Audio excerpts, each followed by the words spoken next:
বাড়ির মধ্যে আরো একটি চিত্তে এইরকম প্রবাহ নামিয়াছিল, যদিও এইরকম আনন্দের ছদ্মমূর্তিতে নয়। অনেক সময় দেখা যায় চাওয়ার ঔৎসুক্যের মধ্যে এবং পাওয়ার প্রতীক্ষার মধ্যে কি যে চাহিতেছি, তাহার স্বরূপটি একেবারে লুপ্ত হইয়া যায়। সেটা ধরা পড়ে যখন এত প্রাণ মন দিয়া যাহা আকাঙ্ক্ষা করিয়াছি সেটা হাতে আসিয়া পড়ে। তখন নিজের আকাঙ্ক্ষার সর্বগ্রাসী রূপ দেখিয়া নিজেকেই শিহরিয়া উঠিতে হয়। যতক্ষণ চাওয়ার মেয়াদ ততক্ষণ না পাওয়ার আশঙ্কার সঙ্গে পাওয়ার সম্ভাবনার একটা সুদৃঢ় আনন্দ মিলিয়া সমস্ত মনকে একটি মাত্র মিশ্র চেতনায় আচ্ছন্ন করিয়া রাখে। মনের আর বিচার করিবার অবসর থাকে না। সে শুধুই ছোটে তার প্রেয়ের পানে। যতই ছোটে, ছোটার উন্মাদনায় ততই তৃষ্ণাটা বাড়িয়া যায়। ক্রমে সেই তৃষ্ণাটাই হইয়া পড়ে মূল অনুভূতি। তাহার পর তপস্যার শেষে হয় বরলাভ। উন্মাদনা গিয়া স্নিগ্ধ শান্তি আর অবসাদের মধ্যে মনটা যেন নিজে থেকে আলাদা হইয়াই বিচারে বসে, যাচাই করে, যাহা পাইলাম সেটিকেও, আর যে পাইল তাহাকেও, অর্থাৎ নিজেকেও। প্রথম দিনটা সাফল্যের উল্লাসে, বিশেষ করিয়া বসন্তকুমারীর সঙ্গে ঘুরিয়া বেড়ানোয়, আলাপ আলোচনায়, কচিৎ নূতন কুটুম্বিতায়, হাসি ঠাট্টায় কাত্যায়নী অতটা বুঝিতে পারিলেন না। শুধু সব কিছুর মাঝে মাঝে মনটা যেন অহেতুকভাবেই ক্ষণিকের জন্য বিষণ্ণ হইয়া উঠিতে লাগিল। পরের দিন সকাল হইতেই এই ক্ষণিক বিষণ্ণতা যেন একটি স্পষ্ট বেদনার রূপ ধরিয়া উঠিতে লাগিল। কাল ঘুম ভাঙার সঙ্গে সঙ্গে একটা একেবারে নতুন ধরনের চৈতন্যে মনটা ভরিয়া গিয়াছিল। সকালটি হইয়াছিল ঠিক একটি নতুন জগতের তোরণদ্বার। তার মধ্যে দিয়া দেখা যায় দূর, সুদূর পর্যন্ত বিস্তৃত, সুখে তৃপ্তিতে হাসিতে ভরা একটি সংসার। সংসার, জীবনের অপরাহ্ন পর্যন্ত কাত্যায়নী যাহার সন্ধান পান নাই। কাল সুখের অলসতায় কাত্যায়নী অনেকক্ষণ পর্যন্ত বিছানায় পড়িয়াছিলেন, কল্পনার তুলি দিয়া শুধুই রং ফলাইয়া গিয়াছিলেন। আজ কিন্তু ঘুম ভাঙানোর পর বিছানাটা, শুধু শুইয়া থাকাটা যেন অসহ্য বোধ হইতে লাগিল। কাত্যায়নী উঠিয়া বাহিরে আসিলেন। দাওয়ায় আসিয়াই প্রথমে দেখিলেন গিরিবালাকে। গিরিবালা উঠেই সবার আগে। আজ যেন আরো সকালে উঠিয়াছে। খিড়কির পুকুরে মুখ ধুইতে নামিয়াছিল। ঘাটের ঢালু ভাইয়া অর্ধেকটা পথ উঠিয়া আসিয়া দাঁড়াইয়াছে। বস্তাঞ্চলে মুখটা মুছিল। তাহার পর বোধহয় সামনের গাছে কিছু একটা দেখিয়া স্থির কৌতূহলী দৃষ্টিতে চাহিয়া রহিল। নবোদিত সূর্যের কয়েকটি রশ্মি আসিয়া গায়ের উপর মুখের উপর ছড়াইয়া পড়িয়াছে। চারিদিকে সবুজ আবেষ্টনীর মধ্যে দেহ নিবদ্ধ সূর্যরশ্মিতে একটা নতুন ধরনের আভা ফুটিয়াছে। ভোরের স্নিগ্ধ মৌন দৃষ্টির নিচে এই অদ্ভুত গোলাপি আভায় মণ্ডিত গিরিবালাকে যেন নতুন কোনো এক লোকের জীব বলিয়া মনে হয়। এখানকার নয়। আলোর পথ বাহিয়া ও যেন এই সদ্য নামিয়া আসিয়াছে। হালকা চরণ দুটি এখনো মাটিতে পড়ে নাই। ও যেন এ মাটির নয়, এ মাটির বেদনার নয়। পৃথিবী তাহার নিজের মলিন সুখ দুঃখ লইয়া ভালো করিয়া জাগিয়া উঠিবার পূর্বেই বর্ষাতীত হইয়া উষার মতোই ও আবার আলোর জগতে মিলাইয়া যাইবে। কাত্যায়নী একটু আড়ালে ছিলেন। দেখিয়া দেখিয়া তাহার চক্ষু দুইটি অশ্রুতে ছলছল করিয়া উঠিল। বেদনাটা খুব স্পষ্ট নয়, তবে মনে হইল সত্যই যেন ও এইবার মিলাইয়া যাইবে। এতদিন ছিল তাহার কাছে, তাহার বুকের মধ্যে, তাহার নিতান্ত নিজেরটি হইয়া, তবে ছিল একটা হালকা মুক্তির মধ্যে। এইবার তৃষ্ণার আর্তিতে দুই বাহু দিয়া জড়াইতে গিয়া কাত্যায়নী যেন তাহাকে হারাইতে বসিয়াছেন। হে কি সর্বনাশ করিলেন তিনি! আবার দিন অগ্রসর হইয়ার সঙ্গে সঙ্গে নানা কাজের চঞ্চলতার মধ্যে গিরিবালার নিত্যকার রূপটি ফুটিয়া উঠিতে লাগিল। সেই গিরিবালা, যাহাকে 5টা মেয়ের মতোই সংসার পাতিবার জন্য চাওয়া যায়, পাওয়া চলে। কাত্যায়নী আবার তাহাকে আদর যত্নের তত্ত্ব দিয়া বুকের মধ্যে জড়াইতে লাগিলেন। অবশ্য তন্তুতে মাঝে মাঝে টান পড়িতে লাগিল। মন যেন হঠাৎ নিজের থেকে সরিয়া দাঁড়াইয়া এক একটা প্রশ্ন করিতে লাগিল, দৃঢ়ভাবে উত্তর চাহিতে লাগিল। সত্যই কি গিরিবালা তাহার সংসার পাতিবার মতো? শাশুড়ির কথা কাত্যায়নী লুকোলেন কেন? ছেলের কথা উঠিতেও এত এড়াইয়া চলেন কেন? তাহার অমন নির্মল ভালোবাসায় খাদ মিশিল কোথা থেকে? কেন দিলেন তিনি মিশিতে? প্রশ্ন থেকে কাত্যায়নী যেন পলাইয়া পলাইয়া বেড়াইতে লাগিলেন। বসন্ত কুমারীর সঙ্গে, ভগ্নীর সঙ্গে, আগামী কাজের জোগাড় যন্ত্রের আলোচনায়, আর গিরিবালার ভবিষ্যৎ জীবনের চিত্রটাকে রঙে রঙে বোঝাই করায় মাতিয়া রহিলেন। আজ যে যাইবেন, আর সময় আছে, সব ঠিক করিয়া লইবেন না? এই সব কিছুর মধ্যে কিন্তু সেই এক প্রশ্ন কত আকারে উত্তর চায়। এক ঝাঁক মৌমাছিতে যেন তাহাকে খেদাইয়া ফিরিতেছে। জলে ডুব দিয়া আত্মরক্ষার চেষ্টা করিতেছেন, কিন্তু সেখানেও সেই যে মৃত্যুরই যন্ত্রণা। দুপুরের একটু আগে বিকাশকে লইয়া সিংহবাহিনী তলায় পূজা দিতে গেলেন। পূজার সাঙ্গ হইলে প্রণাম করিতে গিয়া যেন গোলমাল হইয়া গেল। আমাকে দাও, আমাকে দাও মা, কি আর বেশি চাইছি তোমার কাছে? আমার বড় তেষ্টা, বড় যন্ত্রণা, বড় জ্বালা। নিজের জ্বালায় বুঝি আমি সব জ্বলিয়ে দিতে বসলাম। বাঁচাও আমায়। তুমি তোমার পদ্ম হস্ত বুলিয়ে আমার এই জ্বালা মিটিয়ে দাও। শেষের কটা দিন আমায় এই তেষ্টা নিয়ে যেন দগ্ধাতে না হয়। দিন যত অগ্রসর হইতে লাগিল, কাত্যায়নী তত যেন স্বাদ মিটাইয়া দিনের সমস্ত মধুটিকে নিংড়াইয়া নিংড়াইয়া পান করিতে লাগিলেন। কোথায় গেল বাড়ুজ্জে? সেটি হচ্ছে না। বাপের কাছ থেকে আমি গুনে গুনে গয়না আদায় করব, তেমন কুটুম নই। পালিয়ে পালিয়ে বেড়ালে ছাড়ছে কে? দাদাকে একবার বলে কয়ে পাঠিয়ে দেবে বর্দি। আমার ওখানের মোটামুটি ব্যবস্থাটা তাকে গিয়ে একবার করে দিয়ে আসতে হবে। দেওর তো আনাড়ি মানুষ এক। আয় গিরি, তো চুলটা আমি বেঁধে দিই আজ। নিজের দিকে চাইবি একটু। গিন্নির তো করতে করতে মেয়ের যে কি ছিরি হয়েছে। সন্ধ্যার সময় যাত্রা। ঘণ্টাখানেক আগে কাত্যায়নী প্রস্তুত হইলেন। উঠানের মাঝখানে একত্র হইয়া প্রণাম আশীর্বাদের পালা চলিল। ভিতরে যেন একটা ঝড় উঠিয়াছে। মাঝে মাঝে মুখ ফিরাইয়া নিজের ঠোঁটটাকে নির্দয়ভাবে কামড়াইয়া ধরিতেছেন। তরী প্রায় ঘাটে ভিড়াইয়াছেন। আর একটু সময়, তাহা হইলেই সব রক্ষা হয়। বিদায়ের কটা মুহূর্ত যেন প্রাণপণে হালটাকে চাপিয়া আছেন। গিরিবালা ২ দিন থেকে একটু দূরে দূরে থাকিতেছে। আসিয়া কাত্যায়নীকে প্রণাম করিল। কাত্যায়নী তাহার মাথায় হাত দিয়া আশীর্বাদ করিয়া দক্ষিণ হস্তে মুখটা তুলিয়া ধরিয়া একটু চাপিয়া রহিলেন। তাহার পর মাথাটা গাঢ় আবেগে নিজের পাঁজরার কাছে চাপিয়া ধরিয়া বলিলেন, গিরি। উপরে উপরে ২-৩ বার নিজের ঠোঁটটা কামড়াইয়া ধরিলেন, কিন্তু বাধা মানিল না। দরদর করিয়া ২ গাল বহিয়া অশ্রু ঝরিয়া পড়িতে লাগিল। বসন্ত কুমারী অতটা বুঝিলেন না। বড় সুখের আলোড়নে স্বর বিদায়ের সময় হয় ওরকম। তবু বলার খাতিরেই বলিলেন, ও কি কাতু, আহ্লাদ বুকে করে যাওয়ার সময়? কাত্যায়নী আর পারিলেন না। বসিয়া পড়িয়া বসন্ত কুমারীর পা দুইটা জড়াইয়া ধরিয়া বলিয়া উঠিলেন, ও দিদি, এই যে কি সর্বনেশে আহ্লাদ, তোমাদের জানতে দিইনি। আমায় ক্ষমা করো। আমার এই লোভের কি প্রায়শ্চিত্তির বলে দাও আমায়। আমি গঙ্গা পুজোর ফুল এঁটো করে ফেলতে নিয়ে যাচ্ছিলাম দিদি। বলো, বলো, আমার কি উপায় হবে? পাড়ায় পাড়ায় কথাটা যখন ছড়াইল, কত লোকে কতভাবে কত বলিল, কত ভঙ্গিতে হাসিল। দামিনী নন্তিকে দিয়া খোঁজ লইয়া যখন জানিলেন বরদাসুন্দরী বাড়ি নাই, আসিয়া বসন্ত কুমারীকে বলিলেন, আমি আগে জানতাম বড় বউ। বলে মার চেয়ে যার টান বেশি তাকে বলে ডাইন। নেহাত মা সিংহবাহিনীর চোখের নিচে এমন একটা অঘটন নাকি ঘটতে পারে না, তাই নইলে। জীবনে বোধ হয় এই প্রথম বসন্ত কুমারী লঘু কৌতুকে দামিনী সুরে সুর মিশাইলেন না। বেশ দৃঢ় এবং কতকটা রুক্ষ স্বরেই বলিলেন, অমন কথা বলো না ঠাকুরজি, অধম্য হবে। কাতু যে কি রত্ন মুঠোর মধ্যে পেয়েও নিজের ইচ্ছেই ছেড়ে দিলে, তা আর কেউ না বুঝুক, আমি বুঝেছি। শুধু মনটা কত বড় হলে এমন ছাড়ান ছাড়তে পারে লোকে, সেইটি বুঝে উঠতে পারছি না। গিরিবালা জীবনে কোথাও অনাদর পান নাই, কিন্তু এটাও ঠিক যে কাত্যায়নী দেবীর মতো অমন হৃদয়ের সমস্ত মধুডালা আদরও কোথাও পান নাই।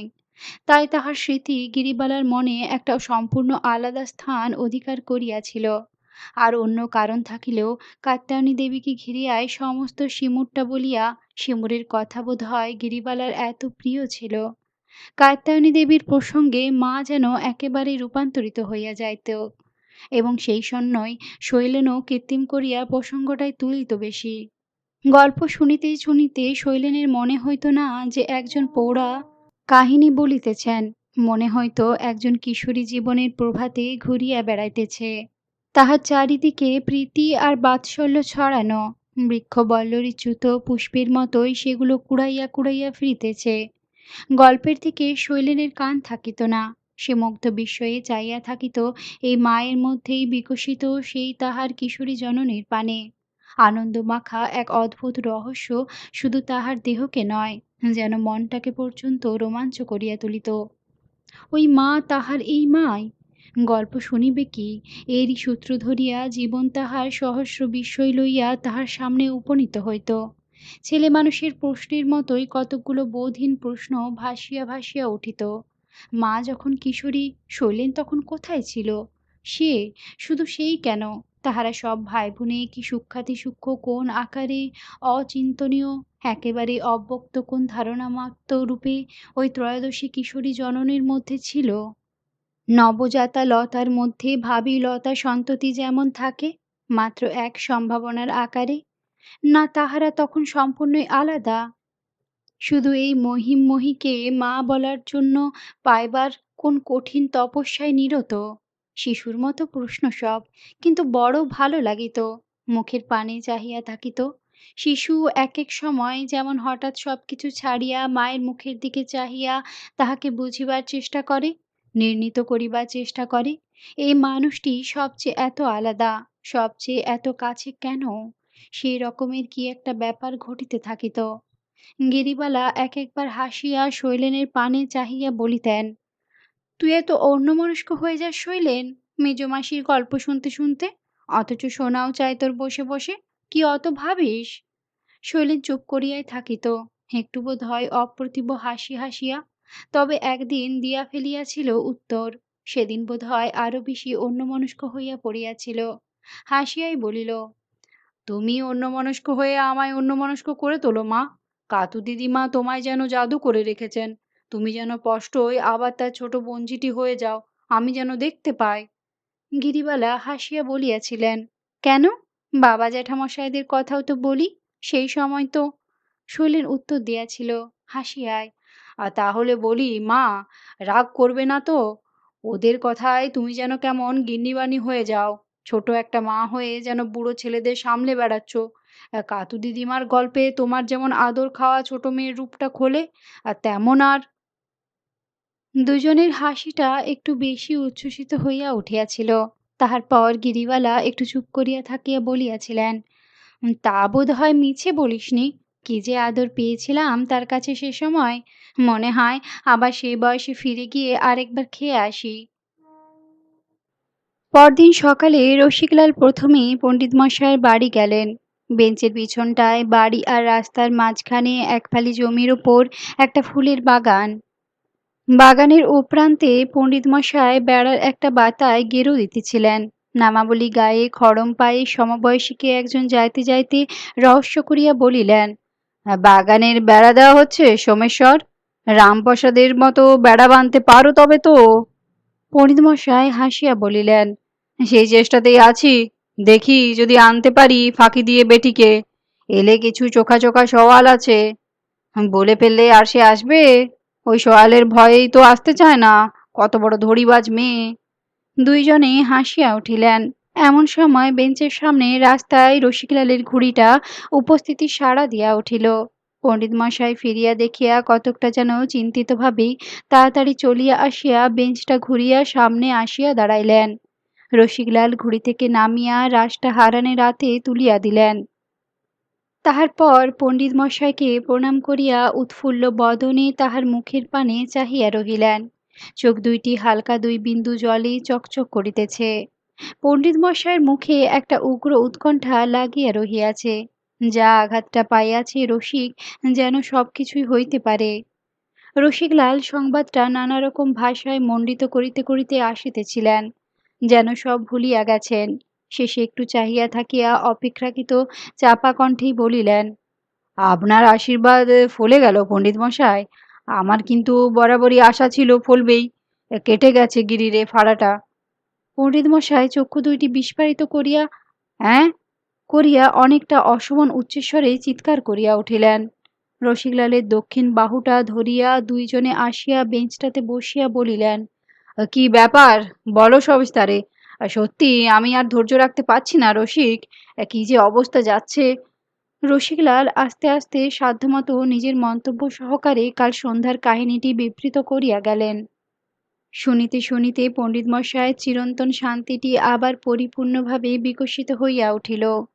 শেষ হইলে রসিকলালের পিঠে হাত দিয়া বলিলেন, চলো ঘরে গিয়ে বসি রসিক, রাতটা বেড়ে গেছে। ওখানে খুটখুট করে কিসের শব্দ ওটা? ও, তোমার সেই পাখোয়াজি সহিস বুঝি? হাসিতে হাসিতে দুইজনে ঘরের ভিতর একটি মাদুর পাতা তক্তপোশের উপর গিয়া বসিলেন। পণ্ডিতমশাই বলিলেন, পা তুলে গুছিয়ে বসো রসিক, গোটা কত কথা আছে। একটু থামিয়া বলিলেন, আমার মনটাও কাল থেকে বড় খারাপ হয়ে আছে রসিক। অবশ্য তুমি বাপ, আর তোমার কথা আলাদা, তবুও কিছুতেই মন বসাতে পারছি না। সকালে একটু অন্যমনস্ক থাকবার জন্য কাদম্বরীটা নিয়ে বসলাম, কিছুতেই অভিনিবেশ হলো না। ওই দেখো না, পড়ে আছে, তোলাও হয়নি। শেষকালে কাতাটা নিয়ে বাগানে গিয়ে নেমেছি, তুমি এলে। এ তো হতেই হবে রসিক, এত বড় অন্যায় কখনো হয় না। আমার গণনায় কিঞ্চিত মাত্র ভ্রম ছিল না।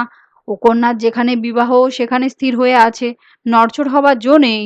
আর সংকটের কথা তো তোমায় বলেছিলাম, সাবিত্রীর 5 জায়গায় সম্বন্ধ করতে হয়েছিল। দময়ন্তীর বিবাহেও সংকট উদয় হয়েছিল। এসব সংকট কিন্তু কর্পূরের মতো উবে যেতে বাধ্য। কাল সব কথা শুনে গিন্নি বললেন, চার কলি, এখন সত্য তেতরা যুগের কথা ধরে বসে থাকলে চলবে কেন? মেয়ে ছেলে, তাদের সঙ্গে তর্ক করাই অবিদেহ, জানোই তো। আহ, স্ত্রীজাতি আপনা আপনি পণ্ডিত। তবে আমার যতটুকু আত্মলব্ধ জ্ঞান তাতে মনে হয়, সত্যযুগ বলেও কোনো যুগ ছিল না কখনো, কলি বলেও কোনো যুগ কখনো হবে না। আর পাপ যদি কোনো কালে বেশি গাঢ় হয়ে ওঠে কাল ধর্মে, তো পুণ্য হয়ে উঠবে সেই অনুপাতেই উজ্জ্বল। এই সৌর সংসার সূর্যের আলো ছায়ার নিয়মে চলে আসছে, সেই নিয়মেই চলবে। ছায়া তো নিবিড়, আলো ততই প্রদীপ্ত। তোমার শ্যালীর এই আত্মজয়টা পুরাণের কোন আত্মজয় থেকে ন্যূন আমায় বলো তো? হয়তো বলবে তিনি লুব্ধ হয়েছিলেন। অত্যন্ত স্বাভাবিক, গিরিবালার মতো মেয়েকে আত্মসাৎ করতে চাইবে, বিশেষ করে তার মতো এক স্ত্রীলোক, যে চিরকালটাই সংসারে বঞ্চিত হয়ে রইল। এ অত্যন্ত প্রাকৃতিক একটা ব্যাপার। তা না হলে গিরিবালাকে শ্রী আর স্বভাবে অমন মধুর সৃষ্টি করে পাঠাবার কোনো সার্থকতাই থাকতো না বিধাতার পক্ষে। কিন্তু ওই লোভের রূপই কি তোমার শ্যালীর আসল রূপ? তিনি যে সেই লোভকেই মারিয়ে এই স্বমহিমায় উঠে দাঁড়িয়েছেন, এই তার প্রকৃত রূপ। না দেখতে পেলে কি তার চেয়ে আমরাই দুর্ভাগ্য বেশি নই রসিক? প্রত্যেকটা কথা তিনি রসিকলালের মনে অনুরূপ ধ্বনি তুলিতেছিলেন। স্নিগ্ধ কণ্ঠেই বলিলেন, আমি ওকে ভালো করেই জানি পণ্ডিত মশাই, আমার মতো এক মুহূর্তের জন্য বদলায়নি। তবে একথা ঠিক যে একটু আশ্চর্য হয়ে পড়েছিলাম। কিন্তু নানান লোকে নানান কথা। পণ্ডিত মশাই কথাটা শেষ হইতে দিলেন না, অধরোষ্টে অল্প যেন চাপ দিতে দিতেই বলিলেন, নানান লোকে নানান কথা। লোক আপামর সাধারণ, তারা অন্তঃসত্ত্বা জানকীকেও অরণ্যে পাঠিয়েছিল রসিক, ভুললে চলবে না সে কথা। দুইজনেই খানিকক্ষণ নির্বাক হইয়া রহিলেন, যেন মহিমার সঙ্গে বেদনার মণ্ডিত যে প্রসঙ্গটি উঠিয়াছে, দুইজনেই সর্বান্তঃকরণ দিয়া সেটাকে অনুভব করিতেছেন। একটু পরে কতকটা যেন আচমকায় মুখটা তুলিয়া পণ্ডিতমশাই বলিলেন, হ্যাঁ, যার জন্য তোমায় ভেতরে ডেকে আনা রসিক, পাত্রের সন্ধান আমি পেয়েছি। অদ্ভুত কথা, যে প্রসঙ্গের মধ্যে আর মনের যে অবস্থায় শোনা আরও যেন অদ্ভুত ঠেকিল কানে। রসিকলাল মুখটা ঈষৎ হাঁ করিয়া পণ্ডিতমশায়ের পানে চাহিয়া রহিলেন। পণ্ডিতমশাই বলিতে লাগিলেন, পাত্রের সন্ধান পেয়েছি। কাল নিজে আমি সংবাদটা নিয়ে যাব ভেবেছিলাম, কিন্তু তার আগেই তুমি এলে। আর এমন উল্টো এক সংবাদ নিয়ে এলে যে কথাটাই আর তোলবার অবসর পেলাম না আমি। পূর্বেই বলেছি, তুমি বাপ, তোমার কথা আলাদা। কিন্তু সন্ধানটা পাওয়ার অব্যবহিত পূর্বেই অমন আঘাতটা পেয়ে আমারও যে কি করে কেটেছে তা অন্তর্যামীই জানেন রসিক। স্নেহে আঘাতের চেয়ে বিশ্বাসে আঘাত যে কোনো অংশেই কম নয়, সেইটি আমি উপলব্ধি করছি কাল থেকে। রসিকলাল বলিলেন, আপনার স্নেহ কি আমার চেয়ে কম পণ্ডিত মশাই? আমি তো বুঝি। পণ্ডিত মশাই সস্নেহে শিষ্যের পিঠে হাত বুলিলেন, স্মিত হাস্যের সহিত কহিলেন, নিজের গভীরত্বেই সমুদ্রতল অন্ধকার, তাই সে দেখতে পায় না সে কত গভীর। তবে একটা কথা তোমায় আবার বলবো রসিক, বিশ্বাস আমার আঘাত পেয়েছিল বটে, তবে টলেনি। সমস্ত বেদনার মধ্যে আমি বুঝতে পারছিলাম এটা দৈবের রহস্য মাত্র। পাত্র সে সংস্থানেই আছে, সময় আসবে। এক একটা ঘটনাকে উপলক্ষ করে একটু জটিলতা সৃষ্টি করে বিধাতা মানব চরিত্রের এক একটা দিক আমাদের সামনে প্রকাশ করে তোলেন। ভালো দিক আবার মন্দেরও দিক হতে পারে। তাই হয়েছে। যাক আসল কথাটা বলি। তোমায় বলেছিলাম দুবদষ্টবশত আমার এক সময় উজ্জয়িনীতে প্রবাস ঘটেছিল। মনে আছে বোধহয়। প্রথম যখন যাই তখন গাড়িতে আমার একটি ভদ্রলোকের সঙ্গে আলাপ পরিচয় হয়।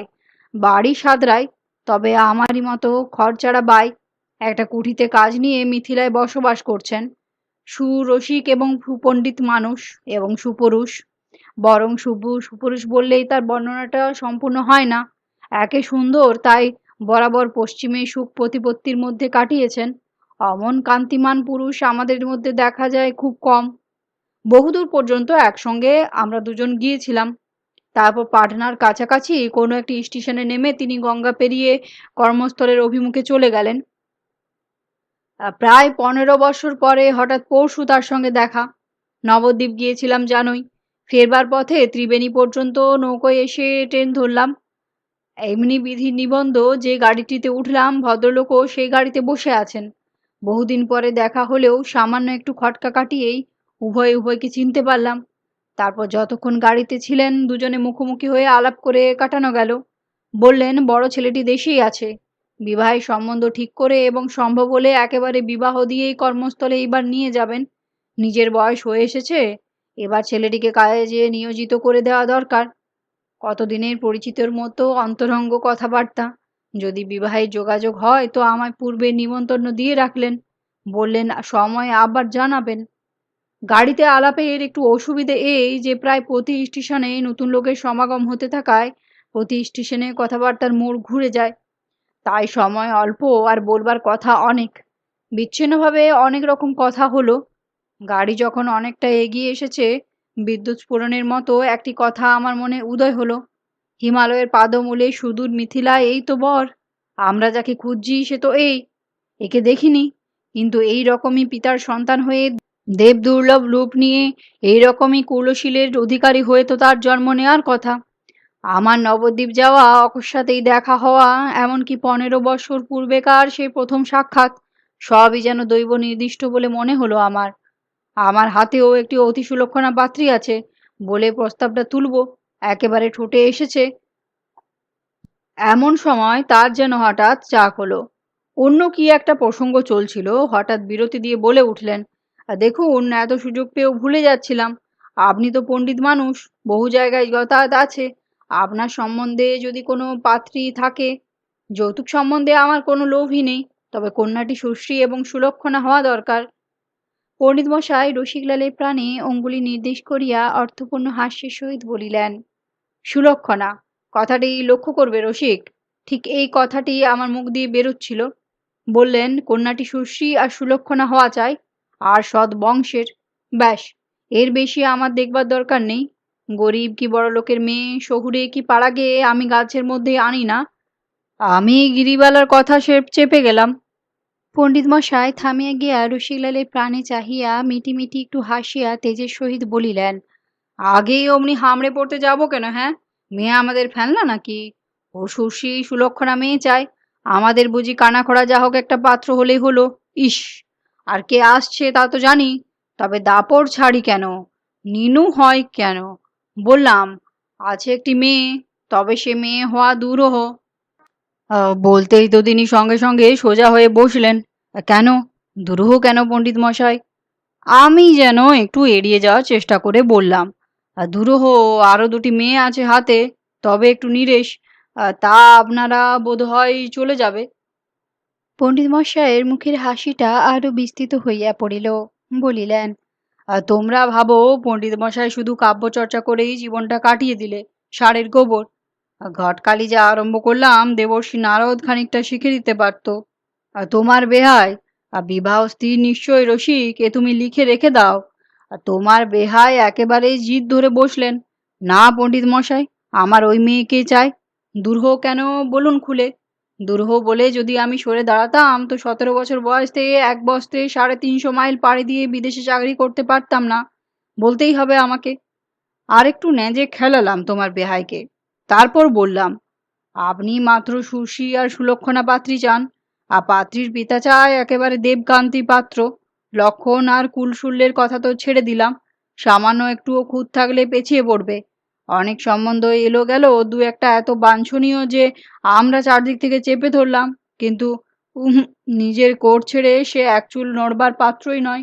এ বিষয়ে জনক রাজা ওর চেয়ে ঢের সুবিবেচক ছিলেন মশাই, আর বড্ড রাশবাড়ি করা লোক। আর তাই বলছিলাম, আপনি ওটার আশা ছেড়ে দিয়ে অপর দুটিকে বরং দেখেন তো চেষ্টা করি। যা প্যাচ দিয়েছি পারে কখনো ছাড়তে রসিক? আপনি এখুনি নেমে আমার ছেলেকে দেখে নেবেন চলুন পণ্ডিত মশাই। নিজের ছেলের বড়াই করতে নেই, তবে যদি বলেন যে সেরকম ছেলে আপনার নজরে পড়েছে এর পূর্বে, তো আমি একটু অনুরোধ করব না। নিজের কূট খটকালি নীতিতে আর রসিকলালের বেহাইয়ের দুরবস্থায় পণ্ডিতমশায় বেশ প্রাণ খুলিয়া একটু হাসিয়া লইলেন। তাহার পর গম্ভীর হইয়া বলিলেন, আরে, আমার তো অজানা নেই ছেলের সম্বন্ধে। সে যে কি ছেলে হবে সে তো বহুদিন পূর্বেই তোমায় বলে দিয়েছি হে। তবে ওই যে বললাম, দাপট ছাড়ি কেন। আর অমর নাতনির বিয়েতে যদি প্রাণ খুলে খানিকটা ঘটকালি না করতে পারলাম। পণ্ডিতমশায় আবার হাসিয়া উঠিলেন। রসিকলাল নীরবে শুনিয়া যাইতেছে। তাহার বদনে কখনো সাফল্যের, কখনো গৌরবের, কখনো মাত্র কৌতুকের আলো খেলিয়া যাইতেছে। একবার একটা কথা বলিবার চেষ্টা করিতেছেন, কিন্তু পণ্ডিতমশায়ের আত্মগরিমা আজ এতই মুখর যে অবসর মিলিতেছে না। কন্যাকে কেন্দ্র করিয়া গরু খানিকটা নির্দোষ মিথ্যাচরণে ডুবিয়া গেছেন। প্রসন্ন গৌরবে শিষ্য সেটা উপভোগ করিতেছেন। এমন অদ্ভুত যোগাযোগ পূর্বে আর কখনো হয় নাই। হাসি থামাইয়া পণ্ডিতমশাই বলিলেন, আর তাড়াহুড়ো করে ছেলে দেখতে যেতে আমার বয়ে গেছে। আর নাতনির হাত আগে না দেখে থাকতাম তো একটা কথা ছিল বরং। আর তার চেয়ে শিগগির তোমায় খবরটা দেওয়ার বেশি তাড়া হচ্ছিল। মনে হচ্ছিল গাড়ির বেগ নেই, লাফিয়ে পড়ে ছুটি তেজপুর পানে। আবার হরিপুরে যাবার কথা শুনে গেছিলাম কি না, আর ধড়পড়ানি লেগে রইল। আর তোমার বেহাইকে বললাম, এই মুহূর্তেই নামা আমার পক্ষে সম্ভব হলো না। আর তা ভিন্ন আমি তো আপনার কথায় অবিশ্বাস করছি না, আর অবিশ্বাস করা একটা বায় দাঁড়িয়ে গেছে। আর যার অবিশ্বাসে আটকাবে খোদ তাকেই গিয়ে আমি পাঠিয়ে দেব। আর নাও, ঠিকানা ঠিকানা ভালো করে নিয়ে এসেছি। তোমার বেহাইটাকে যাই বলে আসি না কেন, আর তুমি সব কাজ ফেলে কালক্ষেপ না করে একবার হয়ে এসো দেখিন। আমি যেতাম সঙ্গে, কিন্তু সেই বেহাইয়ের এক নিমন্ত্রণ পত্র পেয়েছি, তার কনিষ্ঠা কন্যার বিবাহ। যেতেই হবে। বড় ধ্যাদরা লোক, শিষ্যের বেহাইয়ের নাকে দড়ি দিয়ে ঘোরাবার ক্ষমতা রাখি বটে, কিন্তু আমার নিজের নাকে আমার নিজের বেহাইয়ের দড়ি। আবার হাসিয়া উঠিলেন। হাসি থামিলে বলিলেন, আমি একবার যাব, বিয়ের আগে একবার দেখে আসবো বই কি। তবে তার আগে তুমি একবার বুড়ি ছুঁয়ে এসো, কথাবার্তা শুরু হয়ে যাক। বরং গিরিবালার কুর্সিটাও পকেটে করে নিয়ে যেও, চান তাদের দিয়ে এসো। অন্নদাচরণকে একবার বলবে, বলতে তো হবেই, সেই তো কর্মকর্তা। তবে তার আগে তুমি চক্ষুকর্ণের বিবাদ ভঞ্জন করে এসো। না, তুমি দেখে এসো আগে। কবি দৃষ্টি এক আলাদা বস্তু হে, যে যতই বলুক, ওখানে আমরা কারুর কাছে হার মানতে নারাজ। রসিকলাল আর বিলম্ব করিলেন না।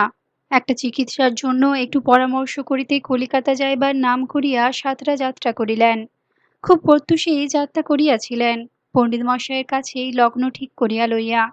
রেল থেকে যখন নামিলেন তখন 7টা। রেলের ধারে ধারে একটা রাস্তা ধরিয়া অনেকটা যাইতে হয়। তাহার পর রেলের একটা চরকি পড়ে রেলপথটা পারাপার করিবার জন্য। সেইখানে আসিয়া রসিকলাল একজন ভদ্রলোককে সামনে পাইয়া প্রশ্ন করিলেন, ভট্টাচার্যি পাড়া কোন দিকটায় মশাই? ভদ্রলোক গঙ্গাস্নান করিয়া ফিরিতেছেন। বয়স অনুমান 50 উত্তীর্ণ হইয়া গেছে। গৌরক্রান্তি, সুপুরুষ, হাতে একটি বড় তামার ঘটিতে এক ঘটি জল। অনুচ্চস্বরে একটি স্রোত পাঠ করিতে করিতে ক্ষিপ্র গতিতে আসিতেছেন। সমস্ত শরীরটি সুচিতায় দীপ্ত হইলেও মুখের ভাবটা যে খুব প্রসন্ন এমনটা বলা যায় না। দৃষ্টিও বেশ চঞ্চল। রসিকলালের প্রশ্নে দাঁড়াইয়া পড়িলেন। মুখে যেন একটা ব্যঙ্গ হাস্যের ভাব ফুটিয়া উঠিল। বলিলেন, হ্যাঁ, এসে পড়েছেন ভট্টাচার্যি পাড়ায়। এইখান থেকে আরম্ভ হলো। কার বাড়ি যাবেন? ভগবতীচরণ মুখোপাধ্যায় মশায়ের বাড়ি। ভদ্রলোক ভ্রু কুঞ্চিত করিয়া প্রশ্ন করিলেন, কোথা থেকে আগমন হচ্ছে আপনার? বেলেতেজপুর থেকে। ভদ্রলোক আবার একটু ভ্রু কুঞ্চিত করিলেন, বলিলেন, কি কাজ? থাক, কাজের কথা পরেই হবে। আসুন, আমারই নাম ভগবতী মুখোপাধ্যায়। দুইজনে আবার চলিতে আরম্ভ করিলেন। ভগবতীচরণ মাঝে মাঝে স্রোতের খুঁটটুকু ধরিয়া আরম্ভ করিতেছেন, আবার যেন অন্যমনস্ক হইয়া চুপ করিয়া যাইতেছেন। রসিকলাল কথা কহিবার সাহস পাইতেছেন না। সঙ্গীর ভাবভঙ্গিতে নিজেকে কেমন যেন বিপন্ন বলিয়া মনে হইতেছে। খানিকটা গিয়া ভগবতীচরণ মুখ খুলিলেন। তাকে কিছু বলা যায় না। একটা বাড়ির সামনে রকে বসিয়া প্রায় সমবয়সী একটি ভদ্রলোক তামাক সেবন করিতেছিলেন। ভগবতীচরণ দাঁড়াইয়া পড়িয়া তাহাকে উদ্দেশ করিয়া বলিলেন, আজ ভদ্রলোকের কাছে বড় অপদস্থ হলাম হে রমেশ। রসিকলাল যেন ভয় সংকোচে এতটুকু হইয়া গেলেন। রমেশ একবার তাহাকে দেখিয়া লইয়া ভগবতীচরণের পানে চাহিয়া প্রশ্ন করিলেন, ব্যাপারখানা কি? নতুন লোক দেখছি যেন। ভগবতীচরণ আবার ব্যঙ্গের হাসি হাসিলেন, বলিলেন, জানাশোনা হলে তো কথাই ছিল না কোনো। জানতেনি ভট্টাচার্য পাড়ার এই রূপই হয়েছে আজকাল। জানেন না বলেই না পাড়ার মাঝে দাঁড়িয়ে জিজ্ঞাসা করতে হলো ভট্টাচার্য পাড়া কোথায় বলতে পারেন? অথচ শুনেছ বোধ হয় রমেশ, কর্তাদের আমলে সাধরা এসে কাউকে পরিচয় নিয়ে ভট্টাচার্য পাড়ায় ঢুকতে হতো না। কথার ভাবে বোধ হইতেছে দোষটা রসিকলালের তত বেশি নয়। তবুও একেবারে নিঃসন্দেহ হইতে না পারায় তিনি নির্লিপ্তভাবে মুখ ফিরাইয়া রহিলেন। রমেশ বলিলেন, একটু শ্লেচ্ছভাবাপন্ন হয়েছে বই কি, তবু তুমি রয়েছ অষ্টপ্রহর খিটখিট করছো। আর খিটখিট বলিয়া ভগবতীচরণ অগ্রসর হইলেন। কতকটা নিজের মনে এবং কতকটা বোধ হয় রসিকলালকে শুনাইয়া শুনাইয়া বলিতে লাগিলেন, খিটখিট করি কি সাধে? ভট্টাচার্য পাড়ায় এসে মানুষে জিজ্ঞেস করবে কোন পাড়ায় এলাম, তবে তো ব্রাহ্মণকেও শূদ্র বললে ভ্রম হবে এবার। আর তা হবেও, তা কাল এসেছে। ভগবতীচরণ খিটখিট করে বলে এটুকু বোঝায় আছে এখনো। যেদিন চোখ বুঝবে সেই দিনই মুন্সিপালিতে ঢুকে যদি উচ্ছন্ন না করে দেয় পাড়া তো। একটু চুপ করিয়া থাকিয়া আবার স্তোত্রপাঠ শুরু করিলেন। কিন্তু একঠায় পড়িয়া যাওয়া অসম্ভব হইয়া পড়িতেছে। কোথায় বোধ হয় একটু ছাই কি গোময় পড়িয়া আছে, কোথায় ঝাড় দেওয়ার মধ্যে একটু ত্রুটি। ভগবতীচরণের শ্লোকের সূত্র ছিন্ন হইয়া যাইতেছে। কখনো পাশের বাড়ির কাহাকে ডাকিয়া, কখনো বা আলগোছে তিরস্কার করিয়া উঠিতেছেন। সে তিরস্কার তেমন স্পষ্ট, তেমনই তীক্ষ্ণ। অল্প একটুও ক্ষমার প্রশ্রয় নাই। আজও দাঁড়াইয়া আবার সহৃদয় প্রশ্নাদিও করিতেছেন। আর তোর মেয়েটি আজ কিরকম আছে সারদা? ছেলেটি যে পালিয়েছিল, কালকে নাকি ফিরে এসেছে রাঙাখুড়ি? আছে বাড়িতে? আচ্ছা এখন থাক, এখনই গিয়ে পুজোয় বসতে হবে, মেজাজটা বিগড়ে থাকবে। বইকালে পাঠিয়ে দেবে একবার, অবারচিন কোথাকার। চলিতে চলিতে পাশের বাড়ি হইতে কখনো কখনো শোনা যাইতেছে, ওরে, ভগবতীচরণ কাকার নেই ফেরার সময় হলো, দেখ বেরিয়ে একবার বাড়িটা ঠিক মতো ঝাড় হয়েছে কিনা। ওরে, গোয়ালের দিকে এখন যাসনি বুঝি? দেখ শিগগির, পরিষ্কার করে দে, দুটো কিছু ধরে গরুটার মুখে। ভগবতীচরণ দাদার ফেরবার সময় হয়েছে। অপর কণ্ঠে অনুযোগ উঠিতেছে, কদিক যে সামলাবে গেরস্ত একসঙ্গে। আরো অপরার কণ্ঠ, সম্ভবত ঝিয়ের, আরো আগবাগি গরু যেন টের পায় না বাপু, নালিশ মুখে করেই আছে। ভগবতীচরণ রসিকলালকে বলিতেছেন, মিলিয়ে নেবেন, কিচ্ছু বলবো না তো। দুদিন পরে যা হবে তা আজই হোক, ভগবতী দাদার বেঁচে থাকতে থাকতেই। রাস্তার ঘাটে ঝাঁট পড়বে না, দূরে ছড়া পড়বে না, গোয়াল ঘরে ঢুকে কবে শুধু করে ভরে দুইবার সময়। সমস্ত অনাচার যদি একসঙ্গে না এসে পড়ে, এসে পড়ে কি পড়েছে এসে। কণ্ঠস্বর যেমন জড়াইয়া দিয়েছেন তেমন বোঝা যায় শুধু রসিকলালকে সাক্ষী মানায় উদ্দেশ্য নয়। বাড়িটার সমস্ত শব্দ একেবারে স্তব্ধ হইয়া গেছে, গরুটার নালিশ পর্যন্ত। মনে হয় যেন তিনজনেই সব কাজ ফেলিয়া তাহার তদারক লইয়া পড়িয়াছে। বড় কৌতুক বোধ হইতেছে রসিকলালের। রেলের চরকির নিকট হইতে পাড়ায় প্রবেশ করিয়া তিনি যেন একটি নতুন জগতে আসিয়া পড়িয়াছেন। ভগবতীচরণ যাহাই বলুক, রসিকলাল পাড়ার অনেকখানি তো অতিক্রান্ত করিয়া আসিলেন। রাস্তা ঘাট বাগান, এমনকি মুক্ত দ্বার দিয়া অনেক বাড়ির ভিতরেও যাহার নজর যেটুকু গেল, কোথাও এতটুকু আবর্জনা চোখে পড়িল না। সব তকতকে ঝকঝকে করিয়া পরিষ্কৃত। শুধু তাহাই নয়, সব বাড়িতেই পূজার আয়োজন আছে বলিয়া বোধ হইল। কঞ্চিৎ ঘণ্টির আওয়াজের সঙ্গে সমস্ত পাড়াটির হাওয়া ধূপ ধুনা আর মৃদু পুষ্প সৌরভে বোঝাই হয়ে আছে। কোনো বাড়ির পাশ দিয়া যাইতে যাইতে মন্ত্রপাঠের শব্দ কানে আসিতে লাগিল। সুচিতায়, সৌন্দর্যে, পবিত্রতায় রসিকলালের কবি মনে জায়গাটাকে যেন একটা স্বপ্নলোক বলিয়া মনে হইতেছিল। না পরিচয় লইয়া ভট্টাচার্যি পাড়ায় পৌঁছিয়া যাওয়ার অর্থটা মর্মে মর্মে উপলব্ধি করিতেছেন। ভগবতী চরণের ধ্যানে এরই একটা পূর্ণতর রূপ আছে নিশ্চয়ই। সে পরিকল্পনা যে কি তাহা জানিবার উপায় নাই। তবে সামনে যাহা কিছু দেখিতেছেন, শুনিতেছেন, সমস্ত যেন এক সূত্রে গাঁথা। রাস্তা চলিতে চলিতে মনে হয় না একটা পাড়ার মধ্যে দিয়া চলিয়াছি। মনে হয় একখানি বাড়িরই বিভিন্ন অংশ। গৃহকর্তা উঠান বাহিয়া সন্ধান লইয়া লইয়া ঘুরিয়া ফিরিতেছেন। ভগবতীচরণ আসিতেছেন, স্নান করিয়া ফিরিবার সময় হইয়া গেছে। চারিদিকে একটা সন্ত্রস্ত ভাব, কিন্তু বেশ বোঝা যায় সে সন্ত্রাসের সঙ্গে আছে একটি অপরিসীম শ্রদ্ধা, একটা পরম নির্ভরশীলতা। প্রাণঢালা দরদ না পাইলে যা সম্ভব হয় না, এমন পাড়াও দেখেন নাই। আর সমস্ত পাড়ার উপর এমন আধিপত্য দেখেন নাই। রসিকলালের মনটিও বিস্ময়, সম্ভ্রম আর শ্রদ্ধায় ভরিয়া আসিতে লাগিল। কিন্তু তবু একটা অস্বস্তি লাগিয়াই রহিল কোথায় যেন। বাড়িতে আসিয়া উপস্থিত হইলেন। খুব যে বড় বাড়ি এমন নয়, তবে বেশ খানিকটা জায়গা লইয়া। প্রথমে সবুজ ঘাসে ভরা খানিকটা উঠান, তাহার পর একটি পাকা বৈঠকখানা, সামনে খানিকটা রক, তাহারই এক পাশ দিয়া ভিতর বাড়ি রাস্তা চলিয়া গিয়াছে। ভিতর বাড়ি, বৈঠকখানা, মায়ের সামনের উঠানটি পর্যন্ত একটা টানা পাঁচিল দিয়ে ঘেরা। ওদিকে পাড়ার লোকদের স্বতন্ত্র বলিয়া মনে হইতেছিল। এখানে আসিয়া মনে হইল সমস্ত বাড়িটায় যেন নিজেকে সূক্ষ্মতম আবিলতা হইতে বাঁচাইয়া তটস্থ হইয়া আছে। ভগবতীচরণ স্নান করিয়া ফিরিতেছেন। দুইজনে গিয়া রকের উপর উঠিলেন। ভগবতীচরণ বলিলেন, আপনি গিয়ে বসুন, আমি ততক্ষণ পুজোর ঝট করে সেরে আসি। আর পুজো, যা বিঘ্ন পদে পদে। মধু এক্ষুনি এসে পড়বে এই সময়। আর পাড়ায় একটু দেখা সাক্ষাৎ করতে বেরোয়, আর ডাকতেও পাঠাচ্ছি। নিজে আর ঘরে প্রবেশ করিলেন না।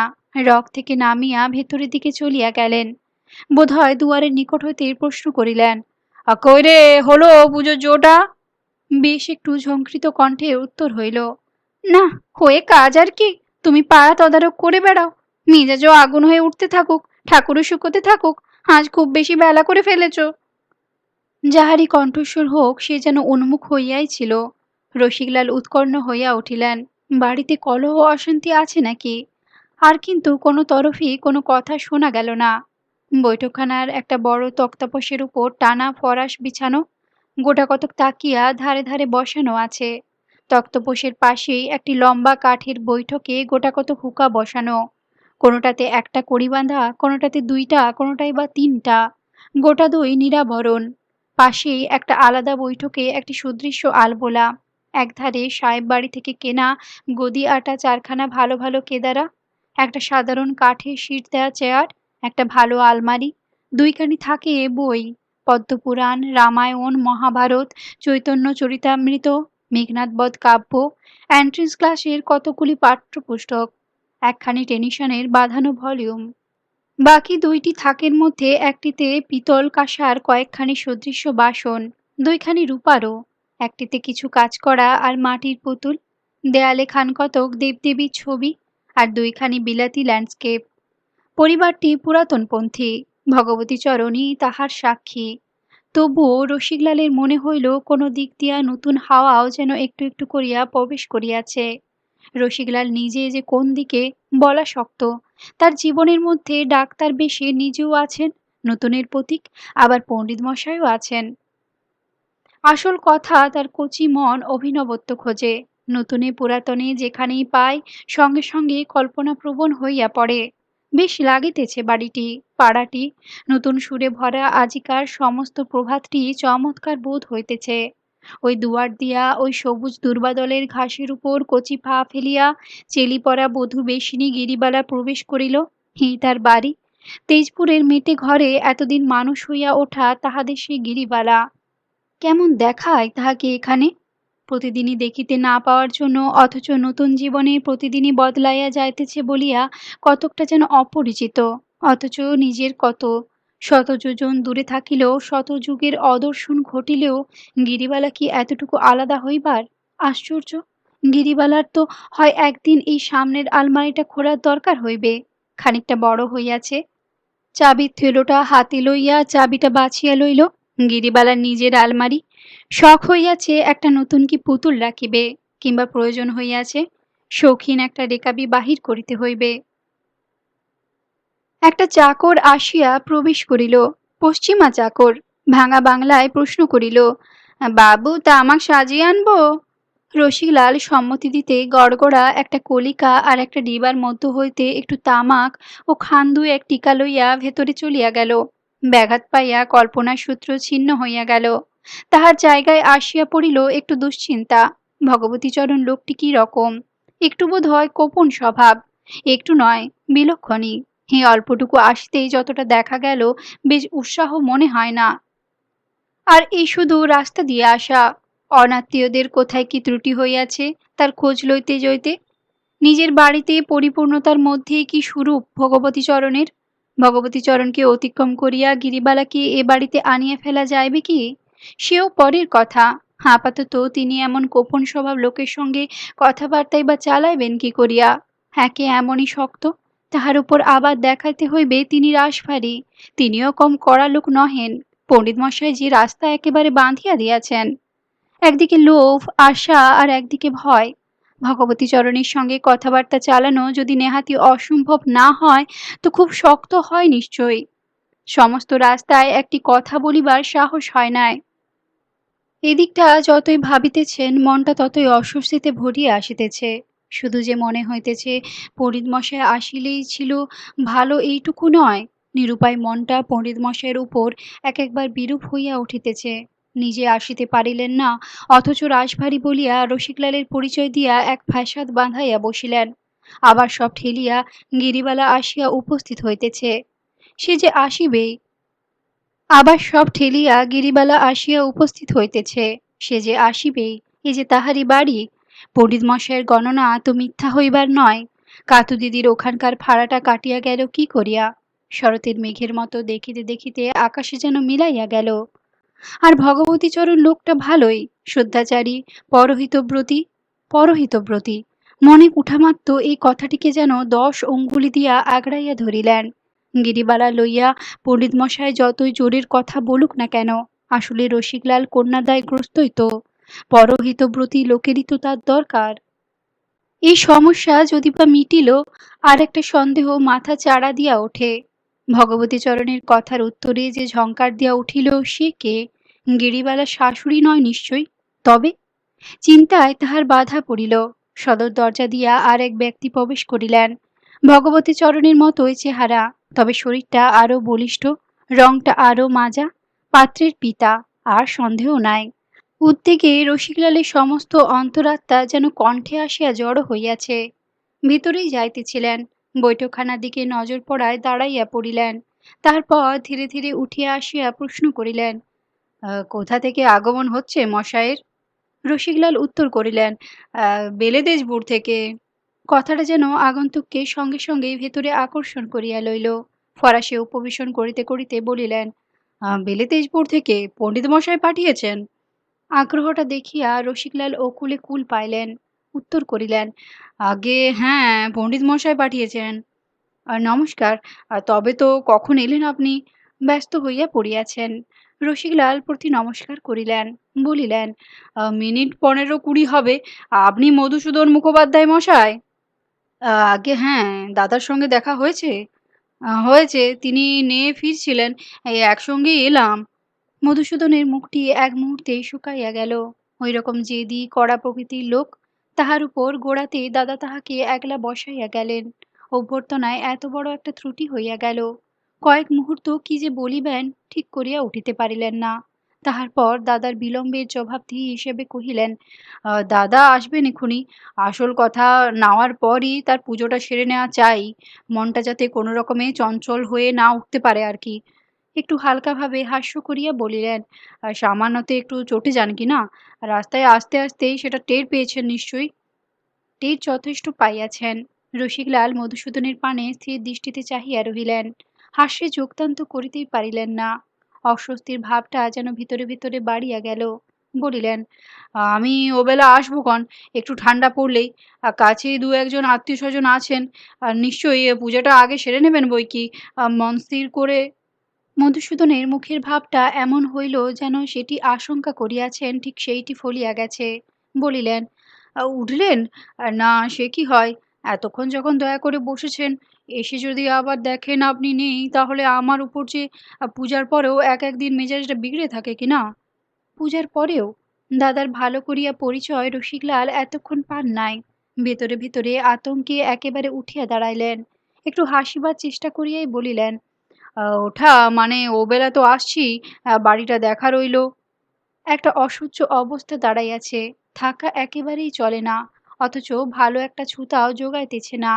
মনের এরকম গোলমেলে অবস্থায় মধুসূদন নিজেও দাঁড়াইয়া রহিলেন। না, সে কোনো মতেই হতে পারে না। একটু তামাকও খেলেন না, দাদা আমার আর কিছু বাকি রাখবেন না।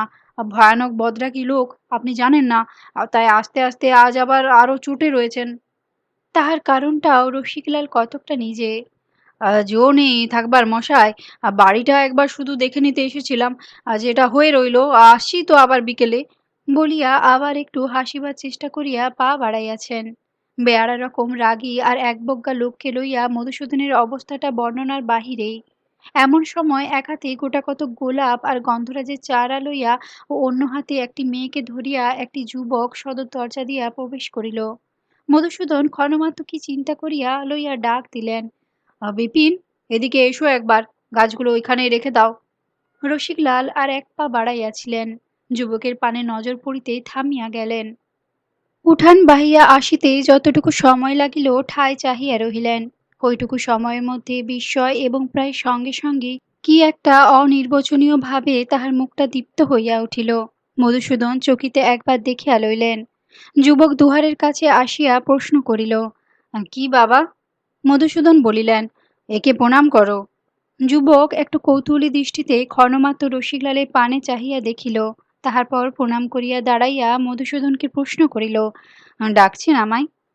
তোমার জ্যাঠামশায়ের পুজো হলো কিনা দেখো একবার। যুবক চলিয়া গেলে রসিকলালের মুখের পানে চাহিয়া বলিলেন, এইটি আমার বড় ছেলে। দরকার ছিল না, তবুও রসিকলালের পক্ষে ফিরিয়া আবার বসাটা সহজ করিয়া দিবার জন্যই বলিলেন, না, একটু বসে যেতেই হবে আপনাকে। বেশ ভালো করিয়া গড়গড়া প্রভৃতি ধুইয়া পশ্চিমা চাকরটা তামাক আনিয়া হাজির করিল। দুই বৈবাহিকের প্রথম সাক্ষাৎ দুইটি পরিবারের মধ্যে একটি স্মরণীয় ঘটনা এই বৈঠকখানাতেই কতবার হাস্যমুখরিত করিয়া তুলিয়াছে। মধুসূদন বলেন, আরে, আমার কাছে পণ্ডিত মশাই গিয়ে রেখেছেন, মস্ত বড় জিদে, রাগী রাশভারী লোক। দাদার সঙ্গে দেখা হয়েছে, অথচ একলাটি বসিয়ে দাদা পুজো করতে লেগে গেছেন। 15-20 মিনিট হয়ে গেছে, আমার তো আক্কেল গুড়ুম। মুখের দিকে চেয়ে দেখি মুখ একেবারে বর্ষার মেঘের মতো থমথম করছে। হবে না, একে মানি লোক, এমনি তটস্থ হয়ে থাকতে হয়, তার উপর এই অভ্যর্থনা। আমি কি করে জানবো বেয়া এদিকে দাদার গতিক দেখে একেবারে থ মেরে গেছেন। দেখছি মানি লোকের যতই মান ভাগাবার চেষ্টা করি, সে ততই ভেতরে ভেতরে ওঠে ক্ষেপে। বেহায় যে ওদিকে দাদা আসবার আগে এই পিঠ বাঁচিয়ে পিঠটান দিতে চান। হাসির হররা ওঠে। রসিকলাল লজ্জিতভাবে হাসিতে হাসিতে বলেন, আমি তো ছিলাম সামলে সুমলে একরকম, রাগী বদরাকি, আজ আবার বেশি চটে আছেন। এইসব বলেই তো বেহায় আবার আমার ঘাড়টা ঘাবড়িয়ে দিলেন। আর সাত্ত্বিক মানুষ, নিয়ে মনটি শুদ্ধ করে পুজোয় বসবার জন্য আসছেন। আর হবি তো হো, আমি ভট্টাচার্য পাড়ার কথা জিজ্ঞেস করে দিয়েছি খিচিড়ে মনটা। হয় সাহস আর বসে থাকতে? বেহায়ের পিঠ শক্ত, অমন দাদা থাকলে হয়ই শক্ত, সবার তো আর তা নয়। হাসির তরঙ্গ আবার উচ্ছ্বসিত হইয়া ওঠে। ভগবতীচরণ যখন প্রবেশ করিলেন, দেখিলেন দুইজনে চুপ করিয়া বসিয়া আছেন। রসিকলাল গড়গড়া সেবন করিতেছিলেন। সদ্যোত্তক্ত নলটার মুখ দিয়া ধোঁয়ার একটা ক্ষীণ রেখা বাহির হইতেছে। মধুসূদন মাথাটা নিচু করিয়া ফরাসের উপর নখ দিয়া ধীরে ধীরে আগ কাটিতেছেন। ভেতরকার কথাটা এই যে মধুসূদন আর ঘাটাইতে সাহস পাইতেছেন না। ওদিকে ছেলেটি চোখে দেখা পর্যন্ত রসিকলালের সমস্যা আরো ঘোরালো হইয়া উঠিয়াছে। ছাড়িয়া যাওয়াও অসম্ভব, বসিয়া থাকাও দুষ্কর। ভগবতীচরণ আসিয়া সম্পূর্ণ কাঠের যে চেয়ারটি, তাহার উপর উপবেশন করিলেন। পায়ে খড়ম, গায়ে এক্ষুনি রেশমের রামাবলী। মুখের পানে চাহিয়া রসিকলাল একটু বিস্মিত হইলেন। পূজার পূর্বে সেই একটা বিরক্তির ছাপ, দৃষ্টির সেই চাঞ্চল্য, আর ক্রমাগত ছিদ্রান্বেষণের কৌতূহল, সেসব যেন একেবারেই নাই। তাহার জায়গায় বেশ একটি স্থির প্রসন্ন ভাব। সাদরায় লোকেরা ভগবতীচরণের এই দু ধরনের রূপের সঙ্গে খুব পরিচিত। বলে, ভগবতী ঠাকুর গঙ্গা থেকে শুধু দেহটাকে স্নান করাইয়া আনেন, পূজা করান আত্মার স্নান, তখন তার পূর্ণরূপ ফুটিয়া ওঠে। মধুসূদন রসিকলালকে যে বলিয়াছিলেন দাদার মেজাজ এক একদিন পূজার পরও বিগড়াইয়া থাকে, সেটা সম্পূর্ণ বানাইয়া বলিয়াছিলেন, নিজের গঞ্জনার কথা বলিয়া রসিকলালকে আটকাইয়া রাখিবার জন্য। ভগবতীচরণ মধুসূদনের দিকে চাহিয়া বলিলেন, মধু, নিশ্চয় শুনেছ ইনি বেড়ে তেজপুর থেকে আসছেন? মধুসূদন যেন একটা জড়তা কাটাইয়া বলিলেন, হ্যাঁ, আহ, আলাপ পরিচয় হলো, ইনি মেয়ের বাপ। বাহ, বড় আনন্দের কথা। একটু হাসিয়া বলিলেন, কিন্তু আলাপে একটু বেশি মেতেছিলে বলে বোধ হচ্ছে। ওর এখনো জামা কাপড় খোলা হয়নি, হাত পা ধোয়া হয়নি। প্রজাপতি যদি যোগাযোগ ঘটান তো অভ্যর্থনা সৎকার সম্বন্ধে বৈবাহিককে একটু নিরাশী হতে হবে দেখছি। বেশ পণ্ডিতি চালের ঘর কাঁপানো একটি হাসি হাসিয়া উঠিলেন। তাহাতেই ঘরের গুমর ভাবটা একেবারে কাটিয়া গেল। রসিকলাল মধুসূদন এরা দুজনেও অনেকটা লজ্জিতভাবে হাসিতে যোগদান করিলেন। চাকরটাকে ডাকিবার জন্য মধুসূদন উঠিলে ভগবতীচরণ বলিলেন, আর আহারও উনি এখানেই করবেন, সাদরা আর বেলেতেজপুর এপাড়া ওপাড়া নয়। বৈঠকখানা হইতে ভেতরে যাইবার একটা দুয়ার আছে, সেইটাই খুলিয়া মধুসূদন চাকরকে ডাক দিলেন। আহারের কথা শুনিয়া নিজেই ভিতরে যাইতেছিলেন। ভগবতীচরণ বলিলেন, সেসব আমি বলে এসেছি, তুমি বসো এসে। পশ্চিমা চাকরটা আসিয়া জুতা খুলিয়া খড়মে পা বসাইয়া জামা উড়ানি আলনায় টাঙাইয়া রাখিয়া স্নানাদির সরঞ্জাম করিয়া দিল, এবং তাহার পর বেশ পরিপাটিভাবে তৈলমর্দন শুরু করিয়া দিল। এই সবেরই ফাঁকে ফাঁকে উভয় পক্ষের খানিকটা বংশ পরিচয় পাওয়া গেল, খানিকটা পারিবারিক পরিচয়ও। যদিও আসল কথাটা পাড়া হইল না, তবুও সমস্ত বেশ অনুকূল বলিয়া বোধ হইতেছে। একটি প্রীতি আর আত্মীয়তার ভাব সংলাপে সিদ্ধ করিয়া তুলিতেছে। তেল মাখা শেষ হইয়া আসিলে ভগবতীচরণ উঠিয়া দাঁড়াইয়া বলিলেন, আপনি তাহলে একেবারে সানার্নিক সেরে নিয়ে একটু জলযোগ করে নিন। তাহার পর নিজের পেটে হাতটা একবার বুলাইয়া বলিলেন, আমারও জঠরাগ্নি প্রজ্বলিত হয়ে উঠেছেন, তাকে ঠান্ডা না করলে অব্যাহতি নেই। আসছি আমি এক্ষুনি। সেই ধরনেরই অপেক্ষাকৃত মৃদু হাস্য করিতে করিতে ভিতরে চলিয়া গেলেন। তখনই আবার ফিরিয়া আসিয়া দুয়ারটা একটু খুলিয়া মধুসূদনকে বলিলেন, আর একটু দেখো মধু ওকে, কুটুম্বিতার পূর্বেই কুটুম্বিতার ত্রাস জন্মে দিও না যেন। হাসিতে হাসিতে দুয়ার ভেজাইয়া চলিয়া গেলেন। একটা অস্বাভাবিক অবস্থার মধ্যে খানিকক্ষণ কাটাইতে হইয়াছিল বলিয়াই পরস্পরে মনের প্রকৃত পরিচয় পাইয়া দুই বেহায়ের আলাপ, আর সে আলাপের সঙ্গে অন্তরঙ্গতা বেশ জমিয়া উঠিল। মধুসূদনের আশ্চর্য বোধ হইতেছে, পণ্ডিতমশাই যে লোকের পরিচয় দিয়াছিলেন তাহার কাছে সে লোক কই? এ তো যতই দেখিতেছেন, ততই শুনিতেছেন, ততই নিতান্ত একটি শিশুর মতো সরল প্রকৃতি তাহার সামনে উদ্ঘাটিত হইয়া উঠিতেছে। মধুসূদন নিজে সতর্ক লোক, একটা গোটা নীলকুঠির প্রায় হর্তাকর্তা বিধাতা। একদিকে সাহেব, আর অন্যদিকে আমলা প্রজা থেকে সামান্য মজুরটি পর্যন্ত মেজাজ, গতিবিধি আর চরিত্রের হিসাব রাখিয়া চলিতে হয়। তবুও এই অনাড়ম্বর মনের সংস্পর্শে আসিয়া তিনি বিবাহ লইয়া তাহার আগ্রহের কথা তো প্রকাশ করিয়া ফেলিলেনই, তাহা ভিন্ন অন্য বিষয়েও কিছু রাখিয়া ঢাকিয়া বলিতে পারিলেন না। নিজের ঘটনাবহুল জীবনের অনেক কথাই এই নবপরিচিতের নিকট ব্যক্ত করিয়া ধরিলেন। তাহাতে এও প্রকাশ হইয়া পড়িল যে দূর বিদেশে নিতান্ত এক পাড়া গিয়ে বাঙালি বলিতে সপরিবারে এক তিনি। অনেক সুবিধার সঙ্গে অসুবিধাও বিস্তর, পথও বেশ সুকর নয়, আরও অনেক কথা। বৈষয়িক হিসেবে যা সব লুকাইয়া রাখা সঙ্গতিক ছিল, বিবাহ যেখানে নির্বাসনেরই নামান্তর, কে আর জানিয়া শুনিয়া সেখানে অগ্রসর হয়। একঝোঁকে সমস্ত বলিয়া গিয়া বোধ হয় একটু ভয়ও হইল। পাকা বিষয়ী মনই তো। একটু তীক্ষ্ণ দৃষ্টিতে রসিকলালের মুখের পানে দু একবার চাহিলেন, কোনো ভাবান্তর উপস্থিত হইল কিনা লক্ষ্য করিবার জন্য। পণ্ডিত মশায়ের পরামর্শ মতো এইখানে একটু রাশবাড়ি হওয়া যথেষ্ট সুযোগ ছিল রসিকলালের, বলার রাস্তা ছিল। আর তাই তো মশাই একটু ভাবিয়ে তুললেন যেন। দেখতে হচ্ছে ভেবেচিন্তে একটু, এতটা তো জানতাম না। অন্তত পণ্ডিত মশাইকে একবার জিজ্ঞেস করে দেখি, বিচক্ষণ লোক তিনি। সে ধরনের তো কিছু বলিলেনই না, বরং মনের আনন্দে একেবারে উল্টা কথা বলিয়া দিলেন। ঈষৎ হাস্যের সহিত মধুসূদনের মুখে সমস্তটা শুনিয়া গিয়া বলিলেন, আমি তাই মিলিয়ে মিলিয়ে দেখছিলাম। পণ্ডিত মশাই বললেন কি না, রসিক মেয়ের সবই ভালো, পিতৃকুল শ্বশুরকুল উভয় কুলই সমুজ্জ্বল করবে। তবে ওই এক কথা, মেয়ের বিবাহ বহু দূরে, হুট করে যে চাইবে একবার তাকে দেখে আসি মেয়েটি, সেটি হবার জো নেই। আচ্ছা, কাছে পিঠে হিমালয়ের কোনো অংশ পড়ে কিনা বলতে পারেন কি? রসিকলাল স্মিত হাস্যের সহিত চাহিয়া আছেন। মধুসূদন মনে মনে একটু হিসাব করিতে করিতে বলিলেন, দাঁড়ান, তা কাছে বলতে হবে বই কি।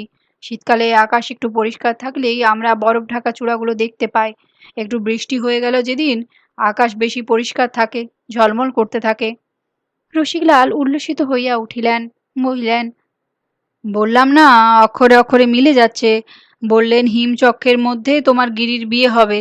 মেয়ের নাম হলো গিরিবালা। হিমচক্র হলো হিমালয়ের 50 ক্রোশ পর্যন্ত জায়গা।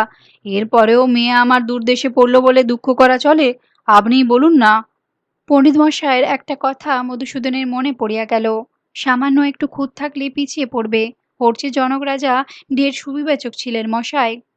আগ্রহ সহকারে প্রশ্ন করিলেন, তাহলে আপনার আর অমত নেই ধরে নিতে পারি তো? রসিকলাল পণ্ডিত মশাইয়ের কথা একবার ভুলিয়া গেলেন।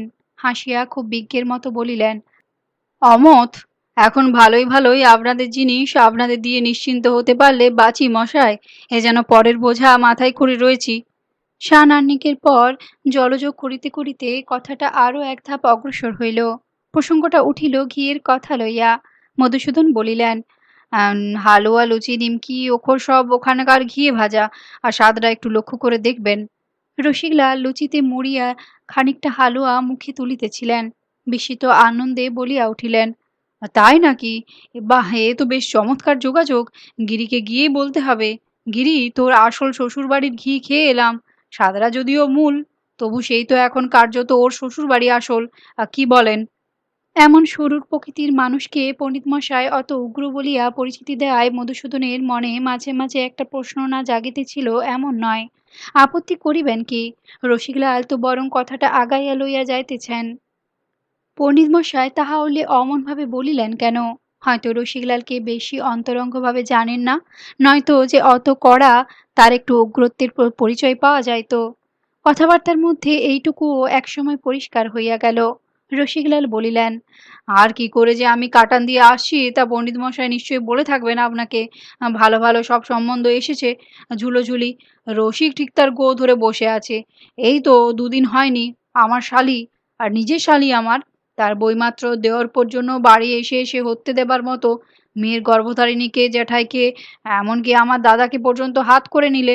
মেয়ে মানুষ এসব বিষয়ে কিরকম পোক্ত জানেনই তো। আমি সেই নিজের কোট ধরে বসে আছি। দাদা আমায় বাইরের ঘরে ডেকে পাঠালেন একলা। আর জানেনই বড় একবজ্ঞা লোক আমি। বললেন, গিরির বিয়ে ঠিক করে ফেলেছি আমি কাতুর দেওয়ার প্রসঙ্গে। ভয়ঙ্কর রোখা লোক দাদা, অস্বীকার করব না আমি। আমিও এখনো পর্যন্ত সবসময় মুখ তুলে কথা বলতে ভরসা পাই না। কষ্ট বললাম, ওখানে গিরির বিয়ে দাদা, আর তোমরা যে অবাক করলে।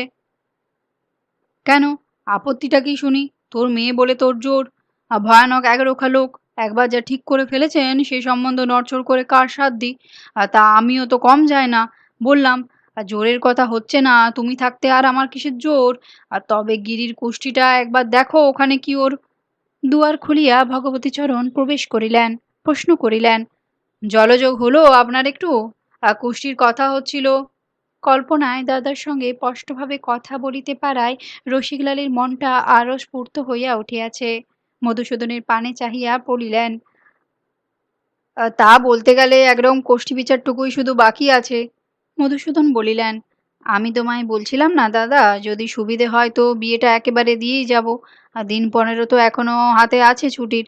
একটা 8ই, একটা 13ই দিন আছে বলছিলে না তুমি? আজ 6ই হলো। 8টা তো হতেই পারে না। যদি সম্ভব হয় তো 13ই। ভগবতীচরণ হাসিয়া উঠিলেন, অনেক বিবাহ দেওয়াই আছেন, তার তো তড়িৎ আর অত অসতর্ক হইলে চলে না। বলিলেন, তুমি যে শিশুর মতো কথা কইছো মধু, আমাদের হিন্দুর বিবাহ, এ তো বর কনে কোনো রকম গির্জায় একেবারে গিয়ে উঠতে পারলেই হলো না। উভয় পক্ষের ভালো রকম করে পরিচয় নিতে হবে। ছেলে দেখা আছে, মেয়ে দেখা আছে, ভালো করে কোষ্ঠী বিচার আছে, আশীর্বাদ আছে, যেগুলো করণীয় সব করতে হবে তো। প্রবল আবেগের মধ্যেই উপদেশের আকারে প্রায় এইটুকু ভৎসনাতেই উভয়েই যেন ভিতরে ভিতরে একটু অপ্রতিভ হইয়া পড়িলেন।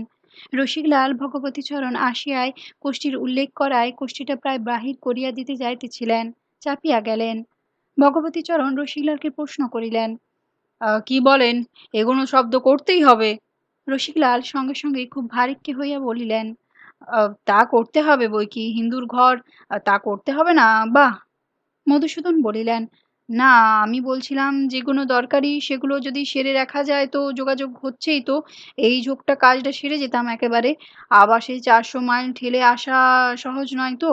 না 8ই হলো, 13ই রয়েছে। না 13ই, আর না হয় হপ্তাখানেক ছুটি বাড়িয়ে নিলাম। ভগবতীচরণ বলিলেন, তাতে আপত্তি করছি না। সম্ভবের মধ্যে যতটা তাড়াতাড়ি পারো করো না তুমি। ছেলে উনি দেখে যাচ্ছেন। তুমি একদিন গিয়ে মেয়ে দেখে এসো। ইতিমধ্যে কোষ্ঠী বিচার হোক। কোষ্ঠীটা কি এনেছেন উনি সঙ্গে করে? না হয় গিয়ে পাঠিয়ে দেবেন। রসিকলাল একটু যেন স্মরণ করিবার ভঙ্গিতে বলিলেন, কোষ্ঠীটা কি দিয়েছে সঙ্গে? আনলেই হতো, তবে আমি আবার বারণ করে দিলাম।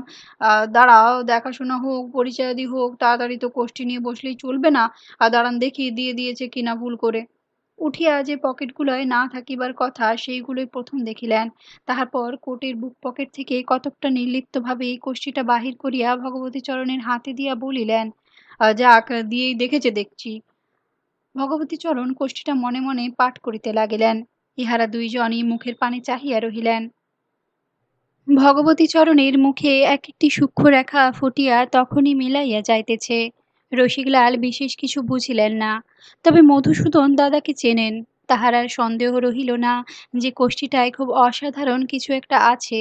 মুখে বিস্ময়, প্রশংসা আর আনন্দের ভাব উঠিতে না উঠিতেই জ্যেষ্ঠ সংবৃত্ত করিয়া যাইতেছেন। শেষ করিয়া অনুচ্ছ্বসিত কণ্ঠে বলিলেন, কোষ্ঠীটি বেশ ভালোই দেখছি। কে তৈরি করেছেন? রসিকলাল নাম বলিলেন। বেশ পণ্ডিত লোক। এইবার একবার বিপিনের কোষ্ঠীর সঙ্গে দেখতে হবে। আমি এটা নিয়ে যাচ্ছি। তোমরা ততক্ষণ গল্প সল্প করো।